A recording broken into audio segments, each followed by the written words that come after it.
Assalamualaikum warahmatullahi wabarakatuh. Anak-anak, sekarang kita belajar tentang relasi dan fungsi. Kita awali dengan pengertian relasi dan fungsi. KD yang kita pelajari, bismillah. KD-nya bisa kalian baca pada buku pegangan siswa, dan pengalaman belajar kita kali ini adalah yang pertama, menjelaskan dengan kata-kata dan menyatakan masalah sehari-hari yang berkaitan dengan relasi dan fungsi. Yang kedua, memahami pengertian antara relasi dan fungsi. Perhatikan. Ini ada dua orang, yaitu misalnya ini namanya Ali, ini namanya Rosi. Ada hubungan atau relasi apa mereka berdua? Ya, ini kemungkinan relasinya adalah teman belajar ya, kemungkinan teman satu kelas, atau bisa juga hubungannya adalah adik dan kakak atau kakak dan adik.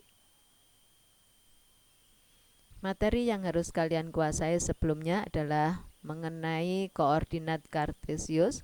Posisi titik pada koordinat kartesius ditulis dalam pasangan berurut x, y. Contoh koordinat titik A ini adalah 2,4. Jadi 2,4 ini disebut koordinat titik A. Sedangkan 2 di sini bisa disebut absis titik A, bisa disebut koordinat X dari titik A, bisa disebut koordinat pertama dari titik A, bisa disebut jarak terhadap sumbu Y, bisa disebut daerah asal. Jadi yang pertama ini bisa disebut X, bisa disebut daerah asal. Jadi banyak sekali namanya ya.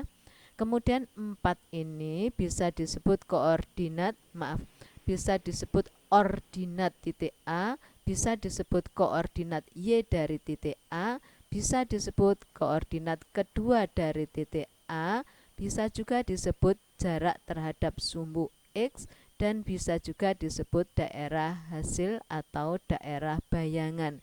Jadi untuk fungsi nanti yang pertama ini dinamakan daerah asal, kemudian yang kedua ini adalah daerah hasil atau daerah bayangan.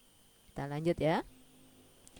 Pengertian relasi dan fungsi. Nama lain fungsi adalah pemetaan. Relasi adalah hubungan dari suatu himpunan yang satu ke himpunan yang lain dan mempunyai maksud tertentu. Sedangkan fungsi nama lainnya adalah pemetaan, adalah suatu relasi. Jadi fungsi atau pemetaan ini juga merupakan relasi, tapi relasi khusus yang memasangkan setiap anggota daerah asal dengan tepat satu anggota daerah kawan. Dari beberapa contoh di bawah ini, mana yang merupakan relasi dan mana yang merupakan fungsi? Untuk nomor 1, himpunan nama anak dan himpunan nama ibu yang mempunyai hubungan, mempunyai ibu bernama. Jadi anak mempunyai ibu bernama. Ini fungsi atau relasi? Ini adalah fungsi karena setiap anak ini mempunyai hanya satu ibu ya. Tidak mungkin satu anak dilahirkan dua ibu. Jadi setiap anak memiliki satu ibu, maka ini adalah fungsi. Yang kedua, himpunan nama ibu dan himpunan nama anak yang mempunyai hubungan mempunyai anak bernama. Apakah mungkin seorang ibu mempunyai lebih dari satu anak? Mungkin ya, bisa dua, bisa tiga, dan lain sebagainya. Berarti ini adalah relasi, karena ibu ini bisa memiliki lebih dari satu anak. Yang ketiga, himpunan nama anak dan himpunan ukuran sepatu yang mempunyai hubungan mempunyai ukuran sepatu nomor.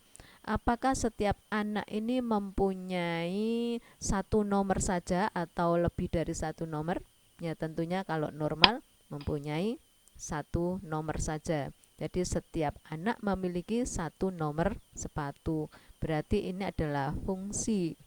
Yang keempat, himpunan ukuran sepatu dan himpunan nama anak yang mempunyai hubungan adalah ukuran sepatunya. Ini relasi apa fungsi? Apakah satu ukuran sepatu hanya dimiliki oleh satu anak? Tidak ya, bisa juga misalnya ukuran sepatu 40 bisa dimiliki oleh beberapa anak yang lain. Berarti ini adalah relasi. Paham ya anak-anak? Kita lanjut. Untuk menyatakan relasi ada 3 cara, yaitu dengan diagram kartesius, dengan diagram panah, dengan himpunan pasangan berurutan. Diagram kartesius seperti ini. Diagram panah ini adalah himpunan pasangan berurutan. Apabila diagram kartesiusnya seperti ini, ada koordinat-koordinatnya. Dari diagram kartesius di samping ini, jika kita gambar diagram panahnya sebagai berikut. Jadi 0 dipasangkan dengan 0, 1 dengan 1, 4 dengan 3, seperti ini. Jadi ada arah panahnya ini. Ini dinamakan daerah asal, ini adalah daerah kawan, yang ini dinamakan daerah hasil ya. Sedangkan dari diagram kartesius maupun diagram panah, jika ditulis dalam bentuk himpunan pasangan berurutan sebagai berikut. Namanya himpunan berarti ada kurung kurawal buka, ada kurung kurawal tutup ya. Jadi ini 0,0, 1,1, 4,3. Bisa juga diambil dari seperti ini ya. Oke, kita lanjutkan. Relasi adalah hubungan dari suatu himpunan yang satu ke himpunan yang lain dan mempunyai maksud tertentu, sedangkan fungsi atau pemetaan adalah suatu relasi khusus yang memasangkan setiap anggota daerah asal dengan tepat satu anggota daerah kawan. Ya, ini seperti pemahaman yang tadi ya. Ada tugas anak-anak. A adalah kumpulan itu himpunan ya. Kumpulan nama ibu, misalnya nama ibunya Ari dan Siti. Kemudian B adalah kumpulan nama anak, anaknya adalah Cindy, Sita, Okta, Risma. Dari himpunan A ke himpunan B mempunyai hubungan, ini mempunyai anak, jika dinyatakan dengan diagram panah sebagai berikut. Ini jadi Ari mempunyai anak Okta, kemudian Siti mempunyai anak Cindy, mempunyai anak Sita, mempunyai anak Risma. Nah, ini kalau dinyatakan dalam bentuk diagram panah, jadi ada panahnya seperti ini. Dari diagram panah di samping ini nyatakan dengan diagram kartesius untuk yang A, yang B nyatakan dengan himpunan pasangan berurutan. Bisa ya? Ya, segera dikerjakan dan dikirim tugasnya. Terima kasih atas perhatian kalian. Saya harapkan kalian tetap semangat dan jaga kesehatan. Wassalamualaikum warahmatullahi wabarakatuh.